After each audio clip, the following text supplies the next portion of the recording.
Have the US and Canada been discreetly shipping tons of their trash to India? Well, rich countries who are often lauded for their cleanliness and waste management practice a neat little solution to their garbage problem: export it to poorer countries, and this is called waste colonialism, where rich countries label their garbage as recycling, ship it to a country with looser enforcement, and let it become someone else's problem, because it is cheaper to dump it here than to deal with it in their own countries. While this is not new, an Indian court has finally called out the practice outright and delivered its strongest ruling to date. So what was the case? Two paper companies in Sivkasi, Tamil Nadu imported container labelled waste paper. Shripati Paper and Boards and Raja Rajeswari Crafts had imported more than 120 metric tons container loads of waste paper from suppliers in Canada, the United States and Singapore for recycling into new stock.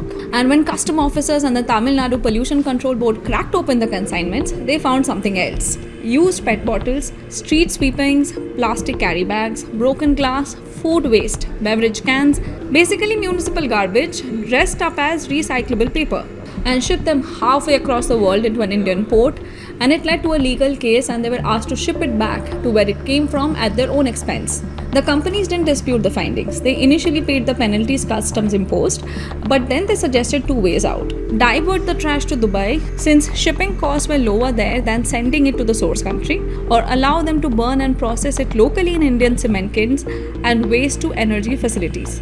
The Madras High Court said no to both. Justice D. Bharata Chakravarti ruled that Indian law permits only genuine re-export, sending illegally imported waste back to its country of origin, not diversion to a third country picked for its logistic savings. And dumping it inside India, the court said, would defeat the entire purpose of the regulatory framework built to keep the country from becoming, in its words, the world's disposal destination. If any person knowingly designs, imports, or aids in importing and throws trash on Bharat Mata, it is not just an offence under Environment Protection Act 1985 alone, but it is a direct challenge to our sovereignty.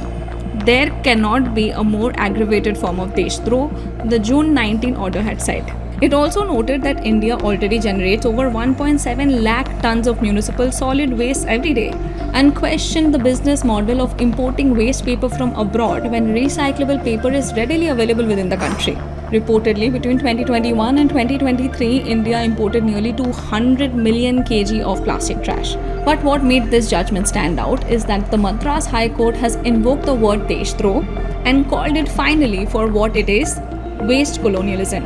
Now, the term itself dates to 1989, coined at a meeting connected to the Basel Convention, the treaty framework built after a string of scandals in which European and American firms were caught dumping toxic waste on the shores of West Africa and the Caribbean, often under fake paperwork.